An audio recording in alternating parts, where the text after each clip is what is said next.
மாண்புமிகு ஊரக வளர்ச்சி மற்றும் நீர்வளத்துறை அமைச்சர் அவர்கள்.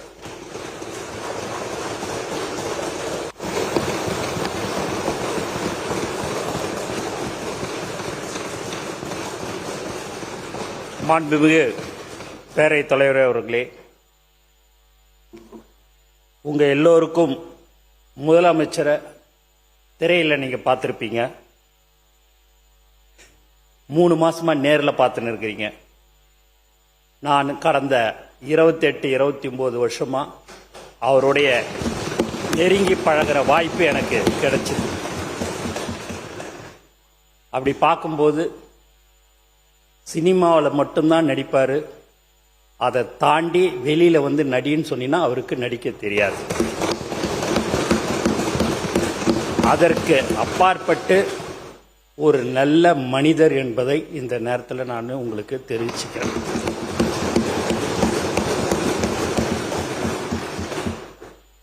ஏன்னா அவர் ஒரு கல்ட்டுன்னுவாங்க, ஒரு பெரிய ஸ்டார். அந்த ஸ்டாரா இருக்கிறோமே அந்த மாதிரியான ஒரு எண்ணங்கள் எப்போதுமே அவருக்கு இன்னைய வரைக்கும், ஒரு முதலமைச்சர் ஆன பிறகு கூட சரி, அந்த ஒரு நினைப்பே அவருக்கு இல்லை.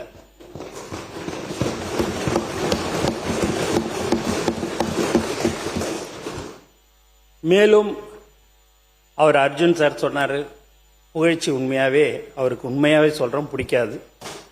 நான் அவர்கிட்ட அடிக்கடிக்கு தினதோறும் பேசும்போதெல்லாம் அவரை பத்தி ஒரு 2 வார்த்தை பேசினாலே போதும், அப்படியே டக்குன்னு சேர் அப்படி திருப்பிப்பார். ஏன்னா அது அவருக்கு பிடிக்கலன்னு அர்த்தம். அவரை புகழ்றது அவருக்கு பிடிக்காது. ஏன் இதெல்லாம் நான் சொல்றேன் அப்படின்னா, நான் ஒரு சாதாரண ஆள். ஒரு சின்ன ஊர்ல பாண்டிச்சேரியில் ஒரு சட்டமன்ற உறுப்பினரா நான் இருந்தேன்.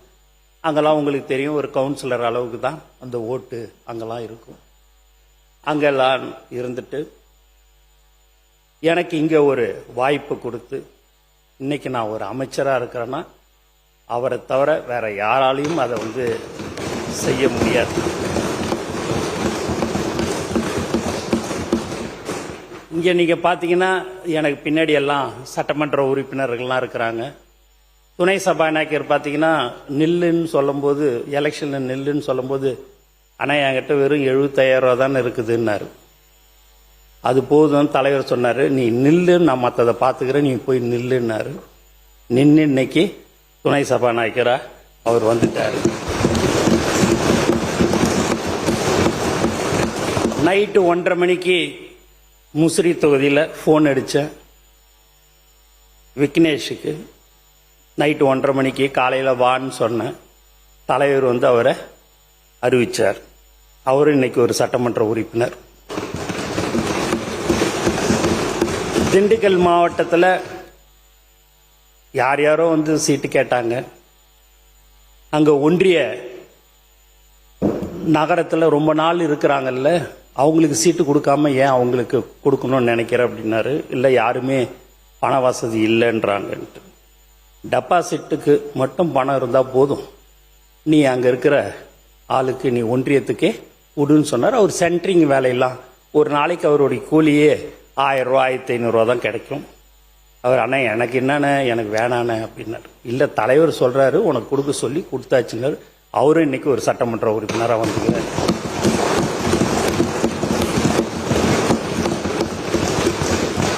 ஜாதி, மதம், பணம் எதுவுமே இந்த தேர்தலில் எடுபடலை.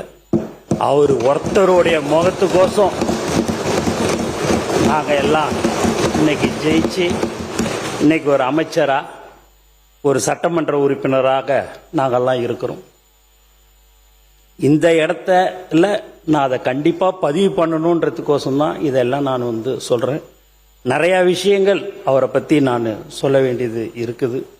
இருந்தாலும் நீங்க நேரம் சொல்லிட்டீங்க, நேரம் சுருக்கமா பேசணும் அப்படின்னு சொன்னீங்க. மேலும் நீங்க மற்ற சட்டமன்ற உறுப்பினர்லாம் சொல்லும் போது தலைவர் பேரை சொல்லிட்டு பொதுச் செயலாளருக்கும் நன்றி அப்படின்னாங்க.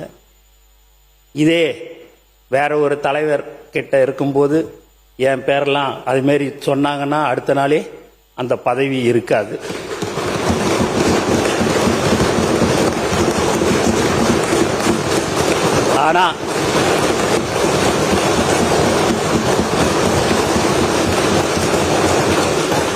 ஆனா எனக்கு சொல்லும் போதே அந்த பேரை சொல்லும் போது, என் பேரை சொல்லும் போதே நான் அப்படி ஒரு பயப்படுவேன்.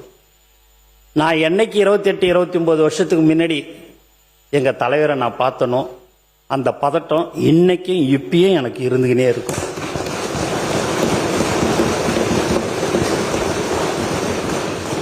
ஒரு உண்மையான ஒரு தலைவர்னா எங்க தலைவரை நான் சொல்லலாம்.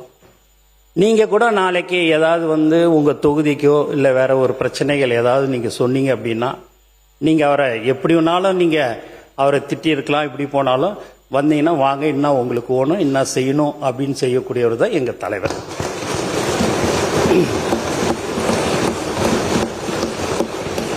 ஒரு நேரத்தில் ஏன்டா இவர் அரசியலுக்கு வந்தாருன்னு நான் நினைப்பேன். ஏன் அப்படின்னு பார்த்தீங்கன்னா, இந்த யூடியூப்ல கடந்த 2 வருஷம் 2.5 வருஷமா அவரை திட்டாத திட்டில்லை. 1 சீட்டு வாங்குவாரா, 2 சீட்டு வாங்குவாரா, 5%, 3%, 7% இப்படியா எல்லாரும் இலக்காரமா எல்லாருமே பேசினாங்க. அதுலயும் இந்த யூடியூப்ல டிவியில் வாடகை வாயிலாம் இருக்குது. அந்த வாய் என்ன பேசணுமோ அவ்வளவும் பேசும். நான் கடந்த 28 வருஷமா 29 வருஷமா யாராவது ஏதாவது சொன்னாங்கன்னா, படத்தை பத்தி சொன்னாங்களும் கூட ஏதாவது சொன்னா அதெல்லாம் விட்டுட்டு போனேன். 10 பேர் சொல்றாங்க, அதுல 11 நினைச்சிங்க, அதெல்லாம் விட்டுப்பாங்க, அதெல்லாம் ஏன் கண்டுக்கிறீங்க அப்படின்னு. நம்ம ஆளுங்க எல்லாம் புதுசா அரசியல்ல வந்தவங்க எல்லாம் எங்க கூட புதுசா வந்தவங்கலாம் விடக்கூடாது அப்படி இப்படின்னுவாங்க. அதெல்லாம் விடுங்க, அவங்க பட்டன் பேசணும்னு பேசுறாங்க, அவங்க பட்டன் பேசட்டுமே, நமக்கு எதுக்கு இப்போ, அவங்க விட்டு நம்ம வேலையை பார்ப்போம்னு சொல்லக்கூடியவர் தான் எங்க தலைவர் தளபதி என்பதையும் தெரிவிச்சுக்கிறேன். அப்ப நான் அதை நினைப்பேன், இப்படியெல்லாம் அவரை சொல்றாங்க, மக்களுக்கோசமும் எங்களுக்கோசமும் அதையெல்லாம் பொறுத்து கொண்டு பரவாயில்ல யார் எப்படி பேசினாலும்ட்டுன்னு நானும் சார் இது மாதிரி பெரிய பெரிய கட்சியெல்லாம் கூட்டணி வச்சிருக்கிறாங்க, நம்மளும் கூட்டணியில் தனியாக நிற்கிறோம் அப்படின்ட்டு தைரியமா தில்லா தனியா சிங்கிளா நிற்போம், கண்டிப்பா நம்ம ஜெயிப்போம், அதுல எந்த வித மாற்று கருத்தும் இல்லை. நீ எதுக்கு, நீ உனக்கே பயமா இருக்குதா அப்படின்னு நீ கேட்ட.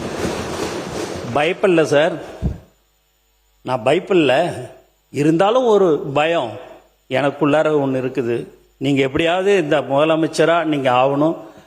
உச்சத்தில் இருக்கும்போதே நான் என்னுடைய மக்கள், தமிழ்நாட்டு மக்கள் என்னை உச்சத்தில் வச்சாங்க. அப்படி வச்சிருக்கும் போது அந்த உச்சத்தில் இருக்கும் போதே நான் விட்டுட்டு அரசியலுக்கு வரணும்னு தான், மக்களுக்கு சேவை செய்யணுன்றது எண்ணம் தான் எனக்கு இருக்குதே ஒழிய, நான் ரிட்டையர்ட் ஆன பிறகு நான் அரசியலுக்கு வர்றதுக்கெல்லாம் எனக்கு விருப்பம் இல்லை.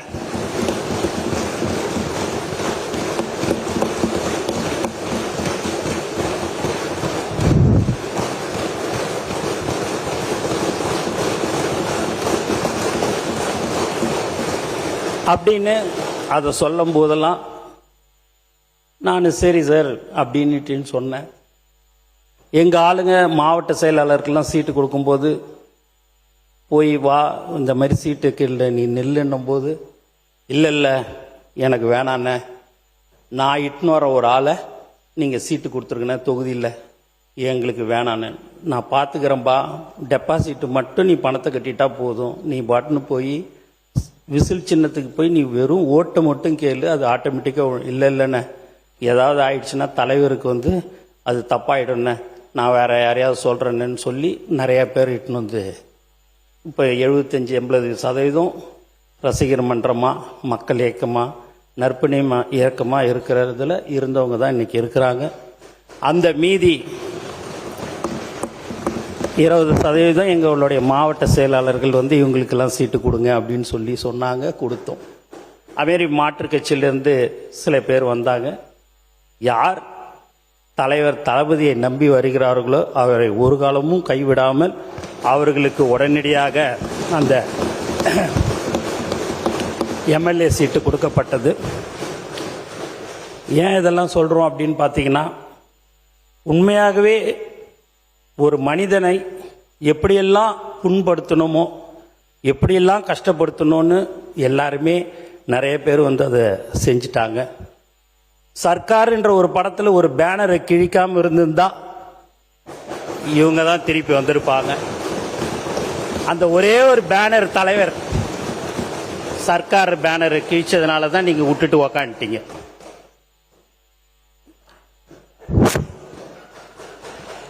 அது நீங்க கிழிக்காம இருந்திருந்தீங்கன்னு வச்சீங்களேன், நீங்க தானே இருந்திருப்பீங்க அடுத்தாப்புல. நீங்க அந்த ஒரு பேனரை கிழிச்சதுனால தான் நீங்க இல்லை.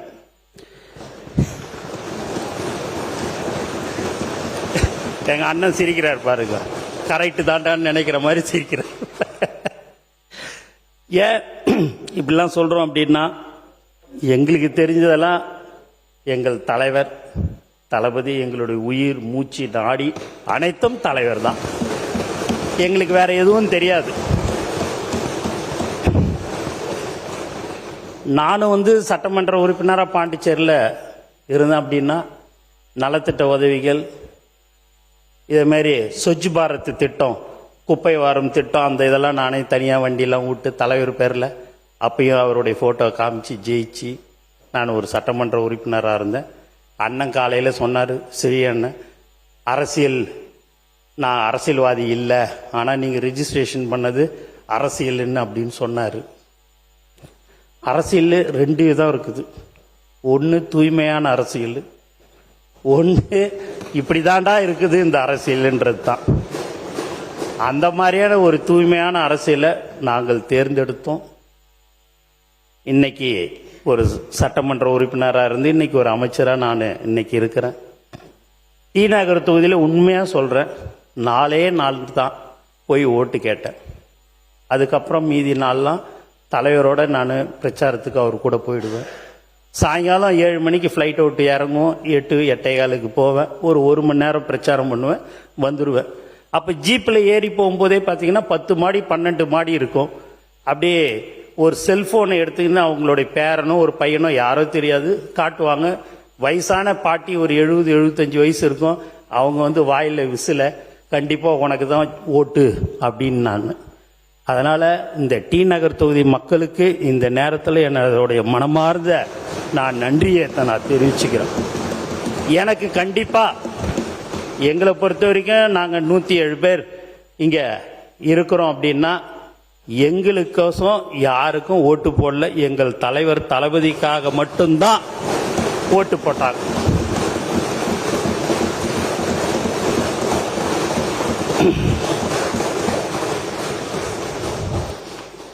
அப்படி இருக்கும்போது இந்த 3 மாசத்திலே பார்த்தீங்கன்னா இந்த புக்கு, சில ஒரு டிவியை நீங்கள் வச்சுன்னு இருக்கிறீங்க.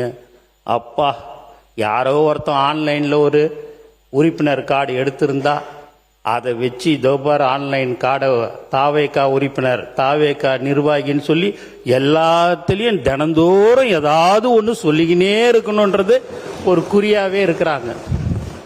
சரி, ஏதாவது ஒன்று செய்யட்டும், எதுனாலும் போட்டோம். நாங்கள் மக்களுக்கு சேவை செய்ய வந்திருக்கிறோம். எங்களை பொறுத்த வரைக்கும் எங்கள் தலைவர்கிட்டையோ மக்களுக்கிட்டேயோ எங்களுக்கு எந்த ஒரு கெட்ட பேரும் வராத அளவுக்கு அமைச்சர் பெருமக்களும் சரி, சட்டமன்ற உறுப்பினரும் நாங்கள் நடந்து கொள்வோம் என்பதை மீண்டும் மீண்டும் நான் தெரிவித்துக் கொள்கிறேன்.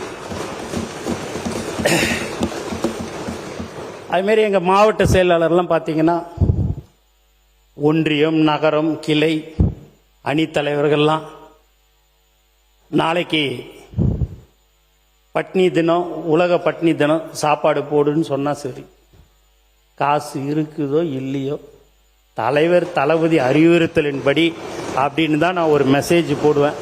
அடுத்த நாளே பார்த்தீங்கன்னா 1000 பேர், 750 பேர். இல்லை அண்ணே, நீங்க உங்க தலைவரை பற்றிலாம் நீங்க அடிக்கடிக்கு பேசுறீங்க. நாங்க முதல்ல பேசுறோம். எங்களுக்கு ஒரு வாய்ப்புண்ணே.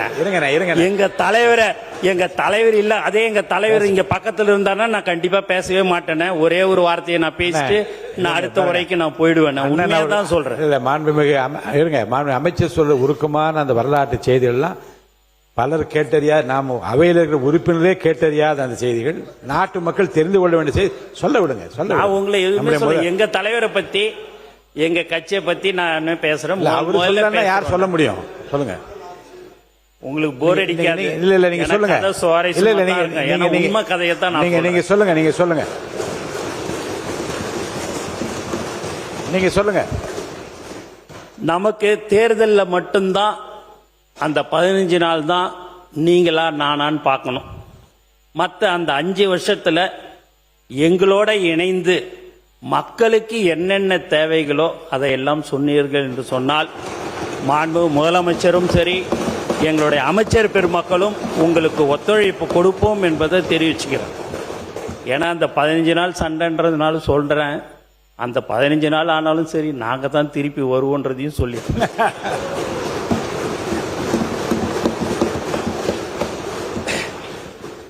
அப்பேற்பட்ட ஒரு நல்ல மனிதர், பழகிறதுக்கு ரொம்ப எளிமையானவர்.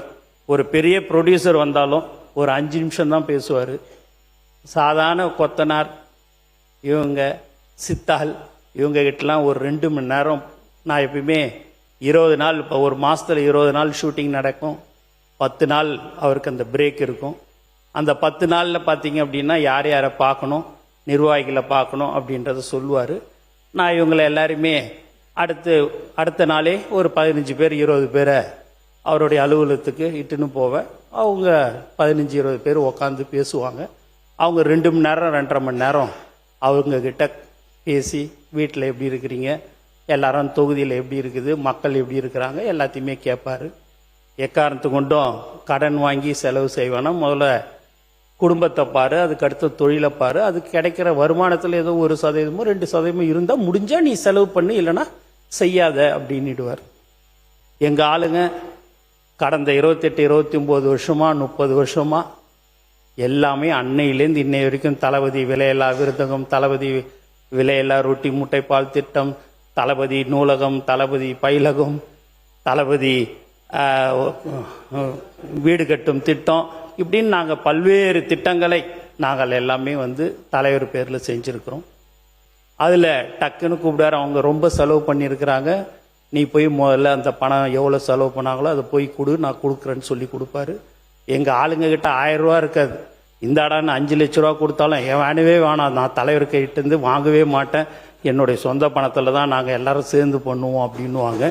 அப்பேற்பட்டவர்கள் தான் எங்களுடைய மாவட்ட செயலாளர்கள், அணி தலைவர்கள், ஒன்றியம், நகரம். எங்ககிட்டலாம் பெரிய சொத்து இல்லை. நான் ஏதோ நடுத்தரமான இது ஏதோ இருக்குது, இங்கே இருக்கிறவங்ககிட்டலாம் கொஞ்சம் இருக்குது. எங்களுடைய சொத்தே எங்களுடைய தமிழக வெற்றி கழகத்தோடைய தோழர்கள் தான். பல கோடி பக்கத்தில் இருக்கிறவரா, அவர்கிட்ட நிறைய சொத்து இருக்குது, ஒன்றா எடுத்துங்க வேணான்னு சொல்லல. பல கோடி எங்களுக்கு சொத்தே அவங்க தான்.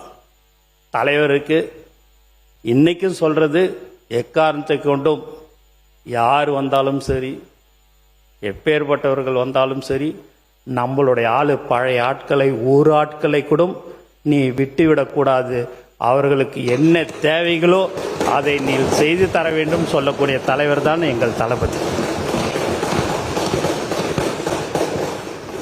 இப்படிலாம் ஒரு தலைவர் உண்மையாகவே என்ன நீங்களா அவர்கிட்ட பழகுனீங்கன்னா தெரியும். ரொம்ப எளிமையானவர். எது ஒரு சின்ன விஷயமா இருந்தால் கூட சரி, உடனுக்குடன் ஏதாவது ஒன்று சொன்னால் செஞ்சு கொடுக்குறவர். இப்போ நீங்கள் கூட பார்த்தீங்க அப்படின்னா இந்த அண்ணா திமுக எம்எல்ஏ சட்டமன்ற உறுப்பினருடைய தொகுதி தான் வேலூர் மாவட்டம் அணைக்கட்டு தொகுதியில், அணைக்கட்டு பிளாக் அல்லேரி கிராமம் மலையில் மலை சுமார் 8 கிலோமீட்டர் அளவுக்கு 21 கோடி ரூபாய்க்கு இப்போ டெண்டர் விட போகிறோம். என்னான்னு பார்த்தீங்கன்னா, ஒரு 20-25 நாட்கள் முன்பு அங்கே ஒரு கர்ப்பிணி பெண்ணை ஒரு கட்டிலில் தூக்கிக்கின்னு வந்தாங்க. அதை பார்த்துட்ட உடனேயே ஏன் அதை இன்னும் நீ பார்க்கலையா அப்படின்னு கேட்டார். எனக்கு தெரியாது சார், நீங்கள் அனுப்பிச்சி தான் அந்த வீடியோவை நான் பார்த்தேன் அப்படின்னு. என்ன செய்வே தெரியும், நான் கலெக்டரேட்லாம் சொல்லிடுறேன், இம்மிடியேட்டாக அதுக்கு ரோடு வசதி செய்து தரணும்னு சொன்னார். இன்னைக்கு நேற்று பார்த்தீங்கன்னா அதுக்கு 21 கோடி ரூபாய்க்கு எல்லாமே ரெடி பண்ணி இன்னும் ஒரு வாரத்தில் டெண்டர் விடப்பட இருக்கு. அரசியலில் எப்பயுமே பார்த்தீங்கன்னா அந்த தொகுதிக்கு 21 கோடி ரூபாய் கொடுத்து அங்கே இருக்கிறது 320 பேர் தான். ஆனால் 21 கோடி கொடுத்து நீங்கள் போயிட்டு ரோடு போட்டோன்னா அந்த 320 ஓட்டம் அந்த கட்சியை சேர்ந்த எம்எல்ஏக்கு தான் போகுன்றது எல்லாருக்குமே தெரியும். ஆனால் கட்சி வேறுபாடு இன்றி அது எந்த தொகுதியாக இருந்தாலும் சரி, மக்களுக்கு ஒன்று தேவை என்று சொன்னால்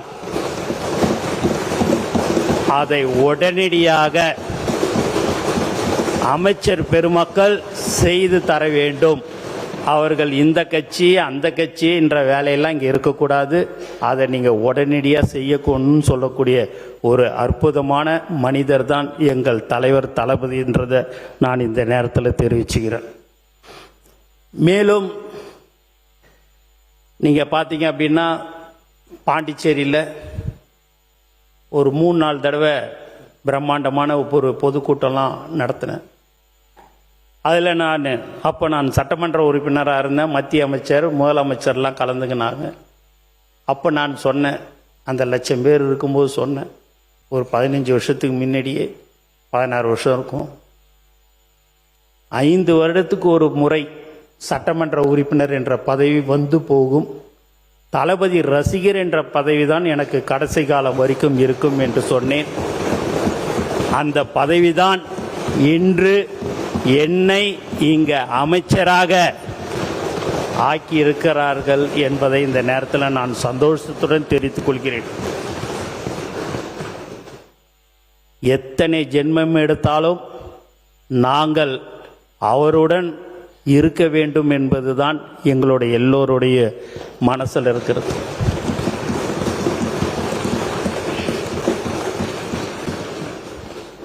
ஒரு 9 லட்சம் பேருக்கு கட்சி நம்ம ரசிகர் மன்றமாக இருக்கும்போது பதவி போட்டோம். கட்சி ஆரம்பித்த உடனே எல்லாரும் கேட்டது, இன்னும் ஆள் போட முடியல, மாவட்ட செயலாளர் போட முடியல, நீங்கள் கட்டமைப்பு இல்லை அப்படி இல்லைன்னாங்க. அந்த 9,12,320 பேருக்கு மக்கள் இயக்கத்தில் இருந்தாங்க.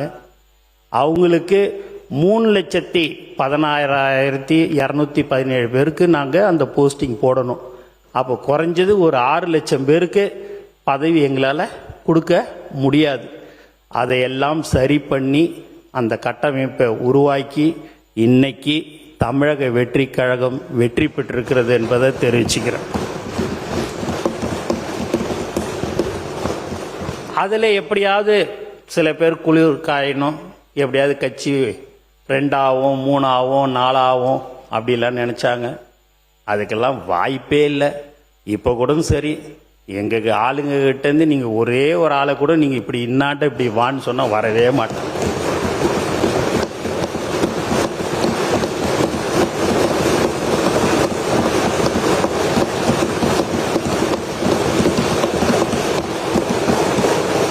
எங்கள் நிர்வாகிகளும் சரி, தோழர்களும் சரி, சட்டமன்ற உறுப்பினர்களும் சரி, அமைச்சர்களும் சரி, இன்னாண்ட 2 கோடி வச்சுட்டு இன்னாண்ட தலைவர் படத்தை வச்சிங்கன்னா தலைவருடைய ஃபோட்டோவை தான் எடுத்துப்பாங்களோடைய அந்த 2 கோடி எடுக்க மாட்டாங்க.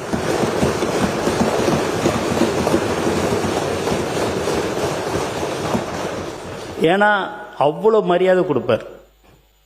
ஒரு தொண்டனை எப்படி மதிக்கணுன்றது அவருக்கு பயங்கரமாக அதில் விட்டு கொடுக்கவே மாட்டார். ஒரு பிரபல டைரக்டர், இப்பயும் அவர் ஒரு பிரபல டைரக்டர், தலைவர் படத்தை இயக்கியிருக்கிறார். அவர் ஒரு தொகுதியை கேட்கும்போது கேட்டுக்கினாரு. அதுக்கு அடுத்த நாள் திருப்பி எனக்கு அந்த தொகுதி ஒன்றுன்னு ஒரு 1.5 வருஷத்துக்கு முன்னாடியே கேட்டார். கோச்சிக்காத நண்பா, அது அந்த தொகுதி என்னுடைய மாவட்ட செயலாளர் பல ஆண்டு காலமாக அங்கே உழைத்து கொண்டிருக்கிறார், அவரை விட்டுட்டு உனக்கு நான் கண்டிப்பாக நான் தரமாட்டேன், கோச்சிக்காதுன்னு சொன்னார்.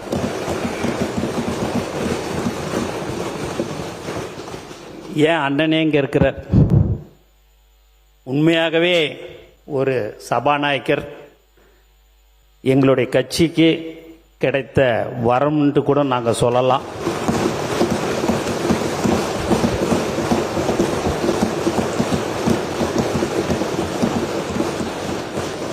அவர் ஒரு தொகுதியை கேட்டார். அண்ணா முடியாதுண்ணே அப்படின்ன. இல்லைண்ணா எனக்கு அதுதானே ஓணுன்னாரு. இல்லைண்ணா கோச்சிக்காதீங்கண்ணே, மாவட்ட செயலாளர் அங்கே 30 வருஷமாக இருக்கிறாப்புலண்ணே, தயவுசெய்து அந்த தொகுதியை விட்டுருண்ணே அப்படின்னு. நேராக தலைவர்கிட்ட போய், இல்லைங்க நான் தேர்தலில் நான் நிற்கலை, எனக்கு அந்த தொகுதி இல்லைன்ற மாதிரி கேள்விப்பட்டேன் அப்படின்ட்டு. அப்போ தலைவர் சொன்னார், இல்லை நீங்கள் இருக்கணும், நீங்கள் வேறு எந்த தொகுதியை கேட்குறீங்களோ அதை நீங்கள் எடுத்துக்கங்க அப்படின்னார். இல்லை நான் என்னுடைய மகனுக்கு நீங்கள் கொடுத்துருங்க, நான் நிற்கலை அப்படின்னாரு.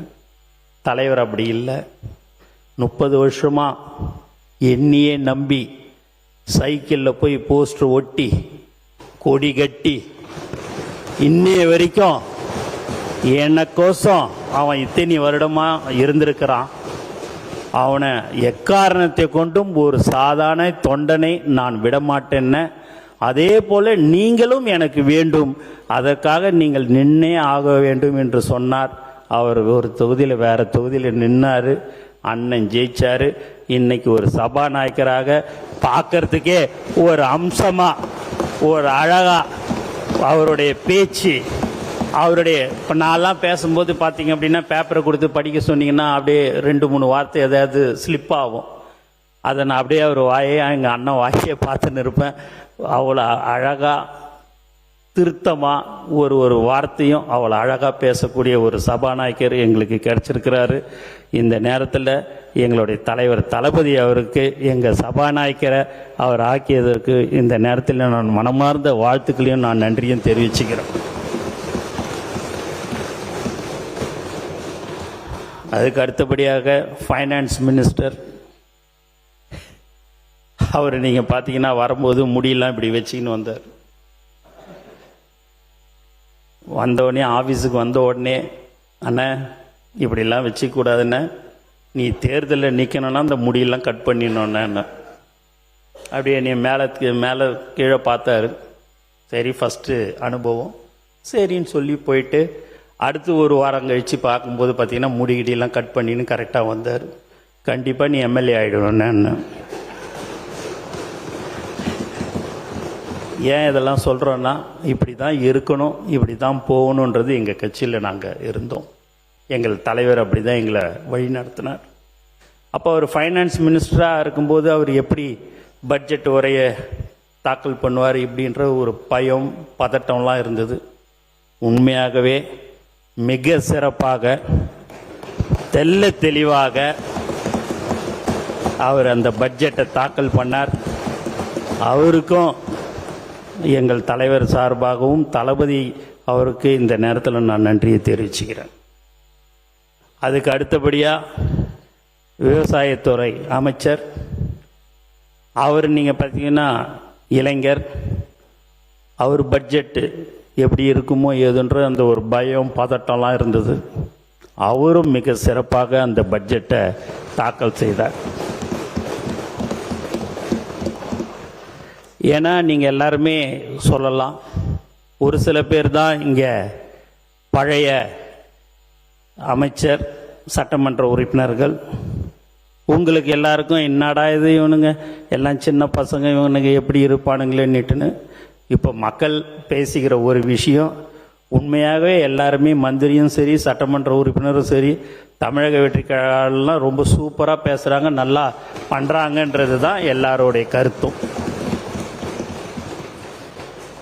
எங்கள் செங்கோட்டை அண்ணன் வந்தார், போய் பார்த்தேன். முதல்ல பார்க்கும்போது அப்படியே சரி நாடா இது ஒரு சீனியர் மோஸ்ட் வராரு அப்படின்னு நினச்சேன். வந்தார். தலைவருக்கு ரொம்ப பிடிக்கும், நல்லா இதை மாதிரி அப்படின்னோடனே சரி அவருடைய தொகுதி கடந்த 10 தடவை ஒரு 9 தடவை ஜெயிச்சிட்டாரு, அதனால் அவர் கண்டிப்பாக அந்த இடத்துல நின்று ஜெயிக்க போகிறார். ஆனால் அவர் கேட்ட ஒரே ஒரு விஷயம் தலைவர்கிட்ட, எனக்கு நீங்கள் எந்த தொகுதியை கொடுக்குறீங்க, நான் நின்ன தொகுதியே கொடுப்பீங்களா அப்படின்னு கேட்டார். என்னண்ணே நீங்கள் இது மாதிரி ஒரு கொடுப்பீங்களான்னு கேட்குறீங்க, அது உங்கள் தொகுதி தான். இல்லை நீங்கள் ஒரு தலைவர், நீங்கள் எந்த தொகுதியை கொடுக்குறீங்களோ அந்த தொகுதியில தான் நான் நிற்பேன். அது நீங்கள் கோபிசெட்டிப்பாளையமாக இருந்தாலும் சரி, வேற எந்த தொகுதியாக இருந்தாலும் சரின்னார். ஏன்னா ஒரு 10 தடவை 9 தடவை எம்எல்ஏ இருந்தவர், அவருடைய அனுபவசாலி மந்திரியாக இருந்திருக்கிறாரு. அந்த பணிவு எப்படி இருக்குதுன்றதை நீங்கள் பார்க்கணுன்றதையும் நான் தெரிவிச்சுக்கிறேன். அந்த மாதிரி எங்கள் செங்கோட்டையனும் கிடைச்சதில் மிக மிக சந்தோஷப்படுறேன். எங்கள் தலைவருக்கு இந்த நேரத்தில் அதுக்கும் நான் நன்றி சொல்கிறேன். எதுனா தொடர்ந்து பேசிடுங்க. இன்னொரு 5 நிமிஷம் அப்படின்னு. ஏன்னா இந்த சபையில் எல்லாமே தெரியணும், உங்களுக்கும் நாங்கள் யாருன்றது தெரியணுன்றதுக்கோசம் தான். நீங்கள் நிறைய தடவை நாங்கள் மீட்டிங்கில் பேசியிருப்போம், நீங்கள் அதெல்லாம் கேட்டிருப்பீங்க, அதெல்லாம் கரெக்டு தான். இருந்தாலும் இந்த நேரத்தில் நீங்கள் உங்கள் தலைவரை பற்றி சொல்லும்போது, உங்கள் வரலாறை பற்றி சொல்லும்போது, எங்களுடைய வரலாறு 2 வருஷம்தான், 2.5 வருஷம்தான். அந்த 2.5 வருஷத்து வரலாறை நான் கொஞ்சம் சொல்லிக்கலான்றதுக்கோசம் தான் நான் சொல்கிறேன். அவர் ஆதவ அர்ஜுனா சகோதரர் எனக்கு கண்டிப்பாக ஓணும் அப்படின்னு சொல்லி நான் தலைவர் தளபதி கிட்ட கேட்டு, அவர் எனக்கு கண்டிப்பாக நம்ம கட்சிக்கு தேவைன்னு சொல்லி கேட்டு வாங்கினேன். ஏன்னா உங்க கூட நிறைய நாள் நிறைய வருஷம் கூட இருந்தார். அவர் ஒரு புத்தகம் வெளியிட்டதுனால அவருக்கு வந்தது, அவரை விட்டாங்க, நாங்கள் இட்டுக்கணும்.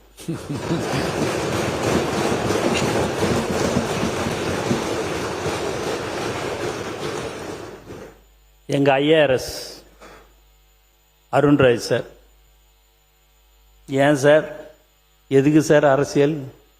ஐஆர்எஸ் பதவியிலே இருந்து assistant commissioner of income tax அப்படி இருக்கும்போது இல்லைங்க நான் அரசியலுக்கு வந்தே ஆகுனார். சரிங்க அப்படின்னு தலைவர்கிட்ட அடிக்கடிக்கு வந்து பார்ப்பார். நான் யாருக்கும் தெரியாமல் பார்க்க வேண்டிய சூழ்நிலையாக இருக்குது. நான் ராஜினாமா பண்ணிவிட்டு நேரடியாக நான் பார்க்கணும், நான் உங்களோட கட்சியில் நான் பணியாற்றி நான் தேர்தலில் நான் நிற்கணும் அப்படின்னார்.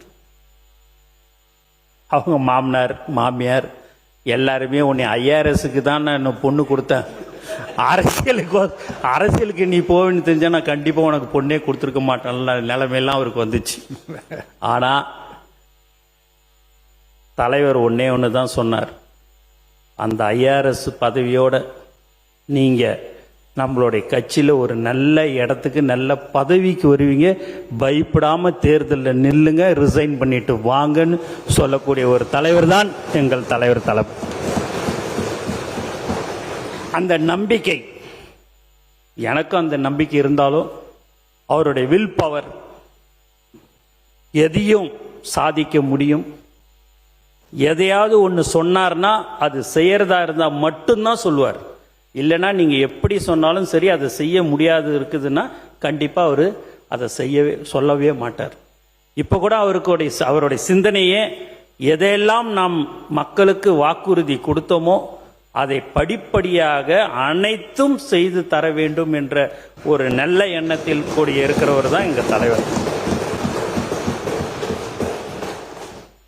அதுமாரி எங்கள் ராஜ்மோகன் அண்ணன் பேசியே எங்கள் அண்ணன் இன்னைக்கு அமைச்சர் ஆயிட்டு.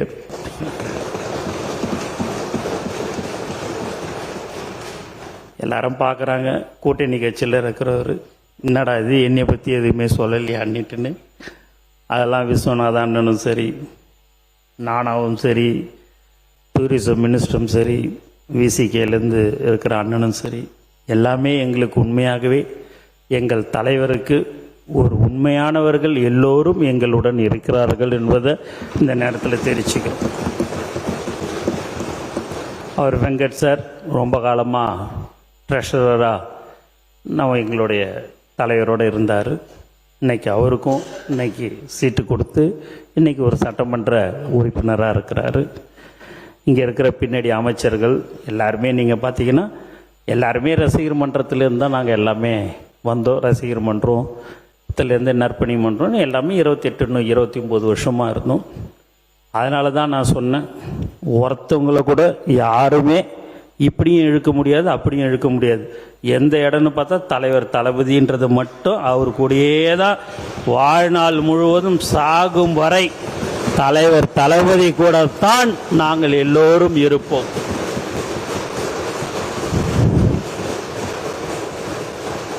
அதெல்லாம் நம்ம அதை யாரையும் நாங்கள் குற்றமாக சொல்லலை. அதை எல்லாத்தையும் விட்டு விட்டு நம்ம மக்களுக்கு என்ன தேவை, மக்கள் பிரச்சனை என்ன என்றதெல்லாம் நீங்கள் ஆக்கப்பூர்வமாக எங்ககிட்ட சொல்லுங்க. நாங்கள் எல்லாமே உங்களுக்கு செஞ்சு தர மீண்டும் மீண்டும் நான் சொல்லிக்கொள்வது எல்லாம் இதுதான். ஏன் அப்படின்னு பார்த்தீங்க அப்படின்னா, திடீர்னு ஒரு நாள் இன்னைக்கு இவங்க கிட்ட பேசுனாங்க, அவங்க கிட்ட பேசுனாங்க, யாருக்கிட்ட என்ன பேசினாலும் சரிதான். ஒருத்தவங்க கூட இந்த பக்கமும் அந்த பக்கமும் வரவே மாட்டாங்க. அதில் திட்டவட்டமாக சொல்லிடுறேன். ஏன்னா எல்லாருமே இங்கே நீங்கள் பேசுனதுக்கு குடிநீரை பற்றி இன்னைக்கு எல்லாருமே பேசுனாங்க. அம்மா பார்த்தீங்கன்னா ரொம்ப தெளிவாக ரத்தன சுருக்கமாக ரொம்ப அழகாக அவங்க அந்த தருமபுரி மாவட்டத்தில் எங்கெங்கெல்லாம் எப்படி அந்த திட்டங்கள் வரணுன்றதெல்லாமே உண்மையாகவே அவங்க வந்து சொன்னாங்க. அது ஒரு கமிட்டி மாதிரியே போட்டுமா மாண்பு முதலமைச்சர் அவர்கிட்ட கலந்து பேசி, நீங்கள் நீர்வளத்தில் யார் யாருக்கெல்லாம் கிராமத்தில் தடுப்பணை கட்டணும், எதையெல்லாம் நீங்கள் சொல்கிறீங்களோ மாதத்துக்கு ஒரு தடவை என்னுடைய துறையில் உங்கள் சட்டமன்ற உறுப்பினர் அனைவரையும் அழைத்து அதற்கு என்னென்ன தீர்வுன்னு, ஏன்னா சட்டசபையில் நம்ம சொல்லி பேசிட்டு நம்ம பாட்டுன்னு போயிடுறோம், நீங்களும் நன்றின்னு சொல்லிட்டு போயிடுவீங்க. அடுத்த 6 மாதம் 7 மாதம் கழிச்சு வரும்போது நீங்கள் அதை கேட்க பண்ணும்போது, நீ அன்னைக்கு சொன்னியே நீ செஞ்சியா அப்படின்னு சொன்னால் சொல்கிறத வந்து கண்டிப்பாக செய்யணும். இல்லைன்னா எங்களுடைய முதலமைச்சர் கண்டிப்பாக எங்களை கண்டிச்சிருவார். அதனால் நீங்கள் அந்த மாதம் அந்த சட்டமன்ற உறுப்பினர் நாங்கள் அழைக்கிறேன், நீங்கள் அந்த கூட்டத்தில் கலந்துக்குங்க. கலந்து உங்களுக்கு என்ன தேவைகளோ அங்கே சம்பந்தப்பட்ட அதிகாரிகளை வைத்து அதற்கு உடனடியாக அந்த இடத்திலேயே தீர்வு காணுவதற்குண்டான ஏற்பாடுகள் மாண்பு முதலமைச்சர் அவர்களின் அறிவுறுத்தலின்படி செய்து தரப்படும் என்று நான் உங்களோட சட்டமன்ற உறுப்பினர்களுக்கு நான் பணியுடன் தெரிவித்துக் கொள்கிறேன்.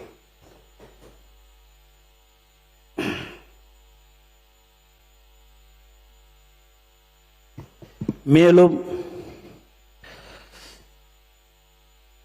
அவருடைய தலைவருடைய உழைப்பில் தான் நாங்கள் எல்லாமே இருக்கிறோம்.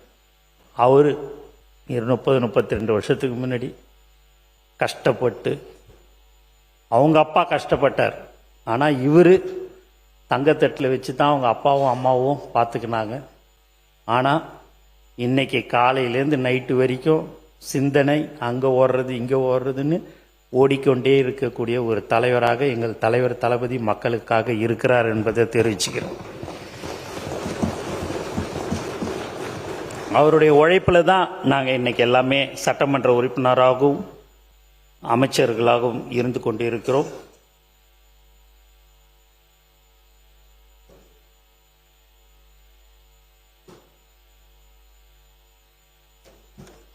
அதனால் இந்த மாதிரியான ஒரு வாய்ப்பை சபாநாயகர் எனக்கு கொடுத்தாரு. சரி ஏதாவது சொல்லி பெல் அடிப்பாரான்னு பார்த்தேன். சரி சுவாரஸ்யமாக இருக்குது, உண்மை கதை தான் சொல்லுடான்ற மாதிரி சொல்லியிருக்கிறாரு.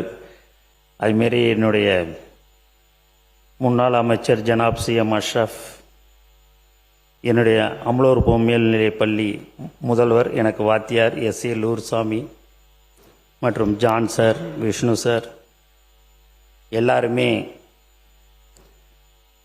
அவங்களுக்கெல்லாம் நான் கடமைப்பட்டிருக்கிறேன். எல்லாத்தோட என்னைய நான் ஒரு சாதாரண ஒரு ஆளை இன்னைக்கு ஒரு அமைச்சராக இன்னைக்கு அமைத்திருக்கிறாரு. மீண்டும் மீண்டும் எத்தனை ஜென்மம் எடுத்தாலும் தலைவரோட நான் எப்படியாவது இருப்பதற்கு என்ன வழியோ அதுதான். எத்தனை ஜென்மம் எடுத்தாலும் கடவுள்கிட்ட கேட்டுக்கிறது. அவர் எங்களுக்கு கடவுள் கொடுத்த வரம் எங்கள் தலைவர் முதலமைச்சர். வாழ்க்கையில் மறக்கவே கூடாது. இந்த மாதிரியான ஒரு நல்ல மனிதர், அமைதியானவர், எந்த ஒரு விஷயத்தை சொன்னாலும் ரொம்ப அழகாக கேட்டுக்கின்னு அது செய்யக்கூடிய ஒரு நல்ல மனிதர் எனக்கு இந்த வாய்ப்பு கொடுத்துருக்கிறாரு. அதனால் நாங்கள் யாரும் மீண்டும் ஒரு முறை நாங்கள் சொல்லிக்கொள்ள ஆசைப்படுகிறோம். நான் யாரையும் குற்றச்சாட்டாகவோ யாருடைய மனதை புண்படுத்தும்படியோ நான் சொல்லவில்லை. நாங்கள் யாரும் தவறு செய்ய மாட்டோம் என்பதை மீண்டும் மீண்டும் இந்த அவையில் நாங்கள் தெரிவித்துக் கொள்கிறோம். எங்கள் முதலமைச்சர் எங்களை அப்படித்தான் வழிநடத்தியிருக்கிறார் என்பதை தெரிவித்துக்கொண்டு, எனக்கு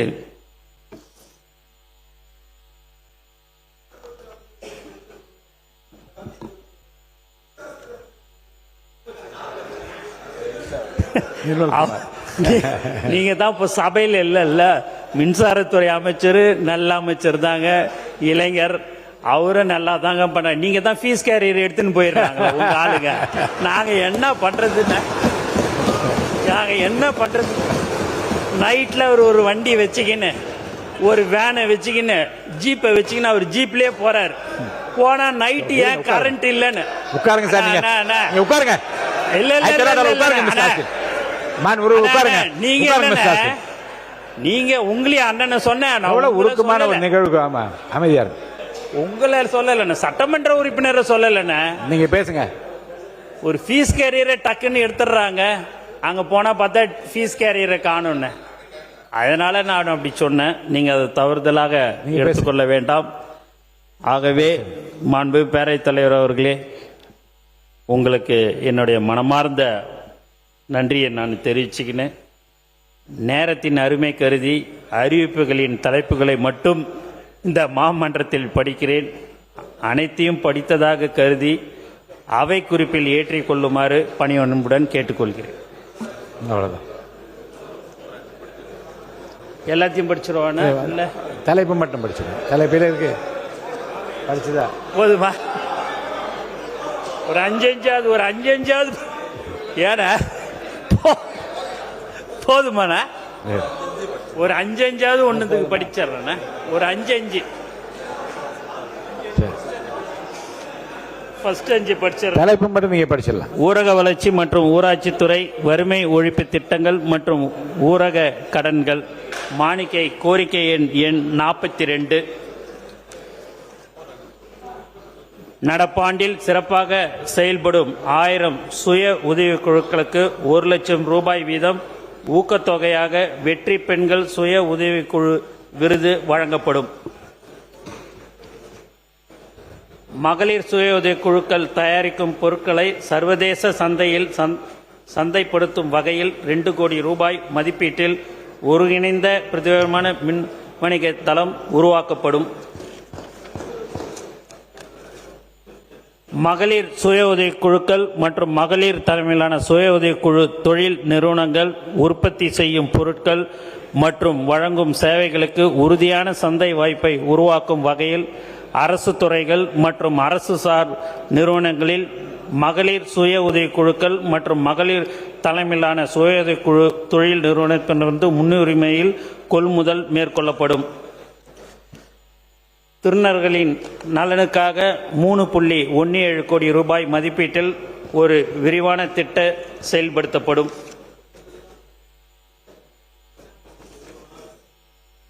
ஊரக பகுதியில் உள்ள 6800 சுய உதவி குழுக்களுக்கு 102 கோடி ரூபாய் சமுதாய முதலீட்டு நிதி வழங்கப்படும்.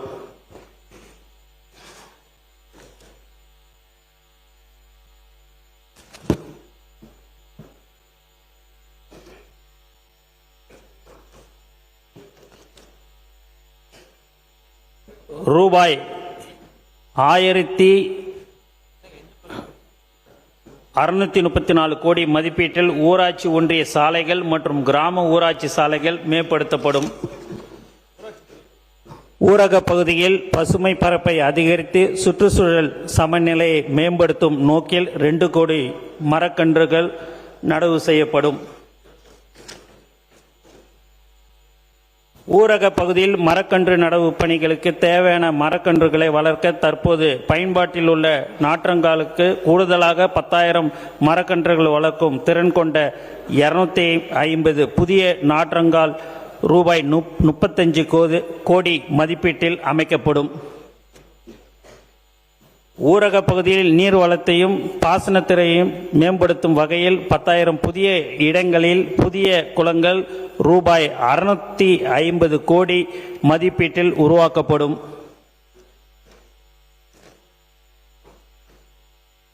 விவசாயிகள் மற்றும் வேளாண் நடவடிக்கைகளுக்கு உதவிடும் வகையில் 7,500 கிலோமீட்டர் நீளமுள்ள வரத்து மற்றும் பாசன கால்வாய்கள் ரூபாய் 500 கோடி மதிப்பீட்டில் புனரமைக்கப்படும்.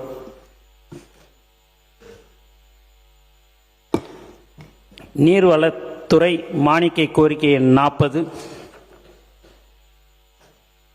தமிழ்நாட்டின் நீர்வள மேலாண்மை வலுப்படுத்துவதற்கு முக்கிய ஆறுகளில் வெள்ள காலங்களில் கிடைக்கும் நீரை சேமித்து நிலத்தடி நீர் மட்டத்தை உயர்த்த 13 மாவட்டங்களில் 27 தடுப்பணைகள் ரூபாய் 206 கோடியே 75 லட்சம் மதிப்பீட்டில் அமைக்கப்படும். ஏரிகள் மற்றும் கண்மாய்களுக்கு நீர் வழங்க 6 மாவட்டங்களில் 9 அணைக்கட்டுகள் ரூபாய் 97 கோடியே 8 லட்சம் மதிப்பீட்டில் அமைக்கப்படும். ஆற்றின் நீரோட்டத்தால் ஏற்படும் மணல் அரிப்பை கட்டுப்படுத்த தஞ்சாவூர் மாவட்டத்தில் ஒரு தளமட்ட சுவர் ரூபாய் 15 கோடியே 20 லட்சம் மதிப்பீட்டில் அமைக்கப்படும். ஆற்று படுக்கையின் நிலைத்தன்மையை உறுதி செய்து படுகை அரிப்பை கட்டுப்படுத்தி நிலத்தடி நீர் செறிவூட்டலை அதிகரிக்க 2 மாவட்டங்களில் 2 படுக்கை அணைகள் ரூபாய் 37 கோடியே 10 லட்சம் மதிப்பீட்டில் அமைக்கப்படும். ஏரிகள் மற்றும் கண்மாய்களுக்கு முழு திறனோடு நீரினை பகிர்ந்தளிக்கும் வகையில் 5 மாவட்டங்களில் 6 பகிர்வு அணைகள் ரூபாய் 13 கோடியே 87 லட்சம் மதிப்பீட்டில் அமைக்கப்படும்.